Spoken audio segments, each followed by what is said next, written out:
বন্ধুরা, রূপবতী কন্যা গানের অ্যালবামটি বানিয়েছিলাম, সেই ভিডিওটিতে আপনারা অনেক ভালোবাসা দিয়েছেন, তার জন্য আপনাদেরকে অসংখ্য ধন্যবাদ জানাই। এইভাবে আমার পাশে আপনারা থাকবেন। এই ভিডিওটির শুটিং আমরা কিভাবে করেছি তো সেটাই আপনাদেরকে দেখাবো। আমি, প্রিয়া, রূপক এবং আমার ছোট ভাস্তে এই চারজন মিলে আমরা লোকেশন খুঁজে বেড়াচ্ছি এই প্রচণ্ড রৌদ্রের মধ্যে। তো যাই হোক, আমরা ঘুরতে ঘুরতে ফাইনালি লোকেশন পেয়ে গেলাম। তো দেখুন, প্রথমে প্রিয়াকে দিয়ে শ্যুটটা আরম্ভ করলাম। লোকে বলে না লেডিস ফার্স্ট, তো সেই জন্য প্রিয়াকে দিয়ে শ্যুটটা আরম্ভ করি। আবার আমরা নেক্সট লোকেশনে চলে যাব, তার জন্য আমাদের BMW মার্সিডিস রেখে গেলাম। মজা করছিলাম, তো আমার স্কুটি আর রূপক ভাইয়ের সাইকেলটা এখানে রেখে গেলাম। বন্ধুরা, আপনাদেরকে একটা কথা বলি, এই যে জায়গাটা দেখছেন, এইখানে অনেক লোকের ঘর বাড়ি ছিল।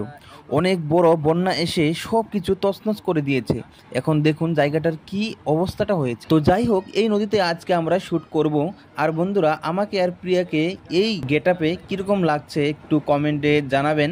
আর বন্ধুরা, আমাদের এই ব্লগ ভিডিওটি অসুবিধার কারণে এতদিন আমরা দিতে পারিনি। আশা করছি এই ভিডিওটি আপনাদের কাছে ভালো লাগবে। নেক্সট ভিডিওর জন্য আপনারা অপেক্ষা করুন।